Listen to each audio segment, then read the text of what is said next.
In this world, everyone in society is a cell in the human body working to keep the body alive. The ones dressed in red are red blood cells, which deliver oxygen to the organs throughout the blood vessels. In white, we have white blood cells, which eliminate foreign substances. In black, the killer T cells dispense cells infected by viruses. Dressed as pink, the macrophages clean up the body. And the platelets, who look like kindergarten kids and are also responsible for repairing damaged blood vessels. We follow the story of John, a young red cell who will start his new life mission to carry oxygen to other cells. The company uses a video to introduce him to the system he will be working on, and how to differentiate each different type of cell and its functions. John quickly takes notes of everything: cells, organs, functions, and routes, and gets immediately tasked to start his first delivery. He carries some boxes of oxygen in a cart and heads to the stomach, but he arrives late because he got lost on the way. The chief stomach cell scolds him for his late delivery, but tries to explain why he got late, and then quickly introduces him, just like he saw the chief stomach ask on the video. But the chief doesn't care about his name, revealing that the video was recorded during the time the body was healthy. But times change, he explains. Since then, the body has been through overwork, sleep deprivation, overeating, and drinking, which increases everyone's workload. John then finishes his first task and then continues moving on to his second delivery of the day. On the way, he meets Chad, a more experienced red blood cell who notices he's a rookie and decides to help him out in delivering oxygen to the brain. Suddenly, carbon monoxide starts to come out of the blood vessel vents and turn the rest of the red blood cells into dangerous zombies. Suddenly, a bacteria called pneumococcus shows up out of nowhere. This is a bacteria that causes pneumonia and kills cells to absorb nutrients. The bacteria try to attack them, but Sasha appears and slays the bacteria before they can kill and eat Chad and John. Chad then tells John to take another route back, while he sacrifices his life to finish his oxygen delivery to the brain. John tries to follow Chad, but Sasha stops him, and they then head toward the lungs to find out what caused the poisonous gas. In the lungs, both get shocked to see how dirty the place looks like. They see everything full of tar, and one of the cells tells him the human body smoked once again after 10 years. John went to the mouth room on his third delivery and noticed everything on fire. Suddenly, a bunch of bacteria starts to attack, but Sasha and her group manage to arrive in time to kill the new threat. John quickly thanks them, but there's another threat. A flood suddenly occurs. A human decided to gargle some mouthwash, almost killing any of the white and red blood cells in his mouth. Everyone manages to hold on and barely stay alive. John heads back and meets with his comrades, but work quickly starts to get messy when the sprinklers on the ceiling start to spray some alcohol. A veteran red blood cell then decides to show the rookies how to react and takes them to the liver to clean themselves up. They head their way into the liver and get inside a hostess bar. There, the hepatocytes feed them with ADH and ALDH to detoxify them from the alcohol effects. John looks around and sees everyone having a good time, but he, on the other hand, doesn't feel that happy about his life. He still remembers Chad sacrificing his life to deliver oxygen to the brain. Therefore, he doesn't consume his ALDH drink and starts to get drunk and rants about how they risk their lives to keep the organ cells running. While those same cells are having a carefree and chill life, one of the veterans splashes the ALDH on John's face to calm him down, and takes him to backstage, where he shows the hepatocytes are also overworking and having a bad time, leading to liver failure. The red blood cells are ready to work after enjoying a sweet break, but the veteran will not be coming with them. The old man passed away after many years of hard work and is devoured by a Kupfer cell to recycle his nutrients. John then apologizes to the hostess for expressing his anger. She forgives him and kisses his cheek before he departs. The brain sends a huge announcement a few hours later. This is the red blood cell's most important task. They must enter the erectile tissue and start an erection, enabling the human to mate and create a new life. John gets super excited about the chance to help bring a new life into the world. He and a few of his co-workers go to the corpora cavernosa, the male reproductive organ, to start their new job. He meets Sasha there and they go to the testes, where Sertoli cells take care of spermatogonia, which are male reproductive cells that grow into sperm. He then heads back to resume his job. He starts to spread and enter the tunnels to fulfill his duty, but the body is stressed, failing to create an erection and killing several red blood cells. However, things go back to normal after the body takes the miraculous medicine, sildenafil, also known as Viagra, enabling the red blood cells to resume their mission. The body is able to reach climax. Sasha appears a few minutes later and reveals they lost a fight because the body got infected by gonococci, an STD. The white blood cells can barely keep up fighting against the bacteria, and they go back to a lymph node to regroup, where the captain of the white blood cells tells them that gonorrhea can't be healed by natural means. On top of that, while on his next delivery, John sees Ken and the other red blood cells start to rant that the white blood cells aren't doing their job properly. John tries to calm them down, saying the white blood cells are trying their best to do their job, and then convinces Ken to continue their mission. They head to the lower parts of the body to deliver oxygen. There, they trip over a dead white blood cell-filled alley. A gonococci bacteria catches them off guard, but they get saved by a white blood cell, which then collapses from the previous extensive battle. Even though it's dangerous, the red blood cells keep going until they come across a group of white blood cells taken by the gonococci bacteria. The gonococci try to invite them to join the bacteria side because every other cell is afraid of the white blood cells, but they refuse to, and the bacteria decide to kill them. John starts talking about how much he appreciates the white blood cells' work, as he can only perform his job because they help them by making the blood vessels route safe. Suddenly, a light appears, making the gonococci's bacteria weaker. The body has taken penicillin, making it easier for the white cells to fight the bacteria and kill them, curing the body's STD disease.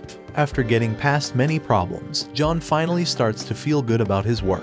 During one of his deliveries, he is sent to the hair matrix cells, where he runs into Sasha, who is working out despite still being hurt from the fight against gonococci. The two of them talk, and Sasha says that he saved her life by taking the bacteria's attention away. But a killer T cell that passes by starts to insult her, blaming white cells for the killer T cell's increased workload. John resumes his delivery and finds out that hair follicles have inflammation.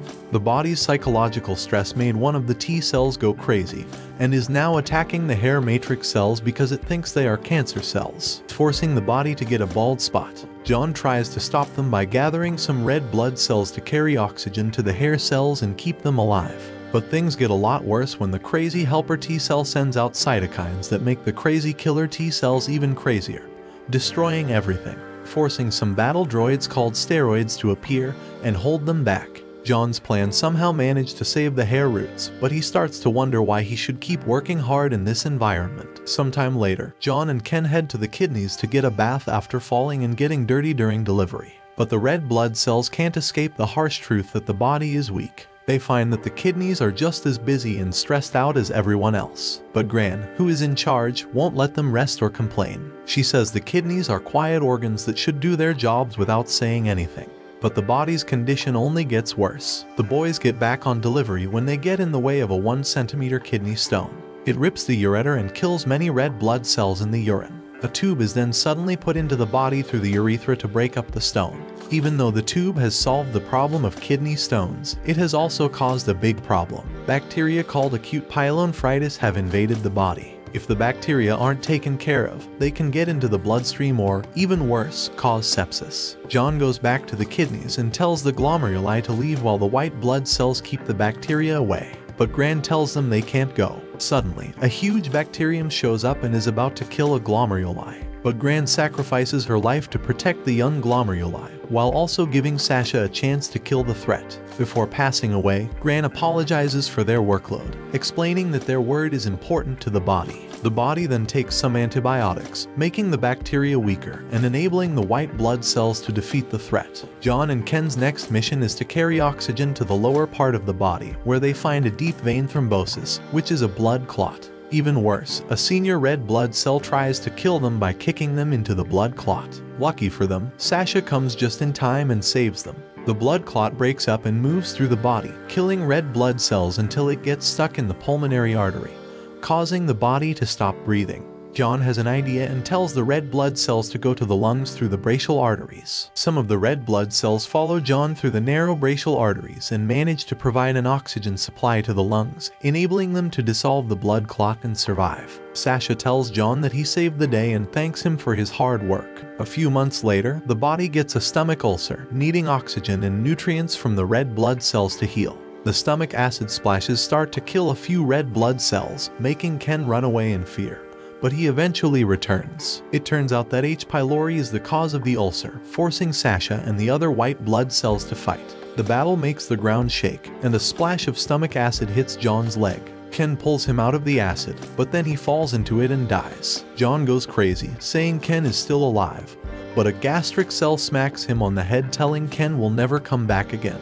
The body takes an appropriate external treatment to get rid of the infection, and the white blood cells win the fight. Everyone is happy after a long battle, but John is depressed. He blames himself for Ken's death and locks himself at home after passing by Sasha without saying a word to her. Sometime later, a big crystal shows up in the big toe. The white blood attack it because they think it is a germ, but they can't manage to hurt it. Instead, they hurt the area around it and cause inflammation. John, on the other hand, hasn't appeared at work for a while and starts to wander around aimlessly, ending up in the same place that Ken used to live in. He starts to blame himself once again for being the cause of Ken's death and goes back to the spleen begging to be killed because he doesn't want to work. But the spleen ignores his reasons and tells him to go back to work. Meanwhile, the body's cells figure out that the crystal is uric acid and that it has gout. John then suddenly shows up and starts attacking the body while convincing the cells to attack it instead of saving it.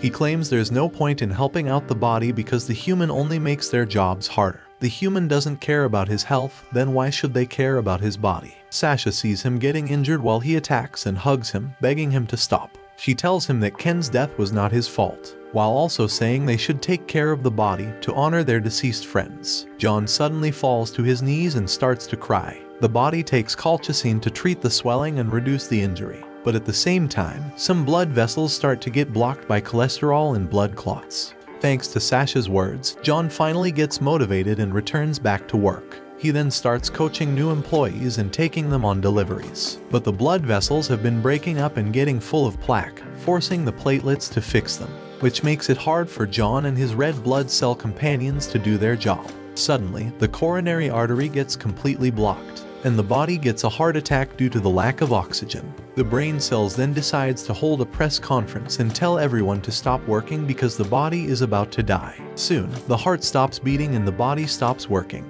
But John doesn't want to give up. He recently found a new motivation to stay alive, and he decides to search for some oxygen to try and revive the heart. The body starts receiving CPR, making the heart fibrillate. John gets back and checks the situation. He then quickly tells everyone to start delivering oxygen as soon as the body is revived. Some veteran red blood cells start arguing because they don't want to be forced to work in poor conditions again. But John shouts that he works because he wants to and starts chanting for the heart to start beating again. The CPR starts to take effect, and everyone starts to chant along until the heart starts beating again. A stent is then put into the coronary artery to open the blockage and restore blood flow. The red blood cells quickly start working on their deliveries, making sure all the body cells get enough oxygen to survive. Some time has passed, and the brain started to make the right decisions. It stopped consuming tobacco, alcohol, and unhealthy foods, becoming a healthy body and less stressed. Therefore, everyone's job starts to get easier, and everything starts to get cleaner. While making one of his deliveries, John runs into Sasha as she falls from the roof after destroying a germ. They decide to walk together while exchanging their admiration for each other until suddenly, a syringe penetrates the blood vessels. It starts to extract blood cells from the body, including John and Sasha. They soon wake up and are horrified to discover that they are in a new body, which is in a worse condition than their old one. Watch this next video. See you on the next one.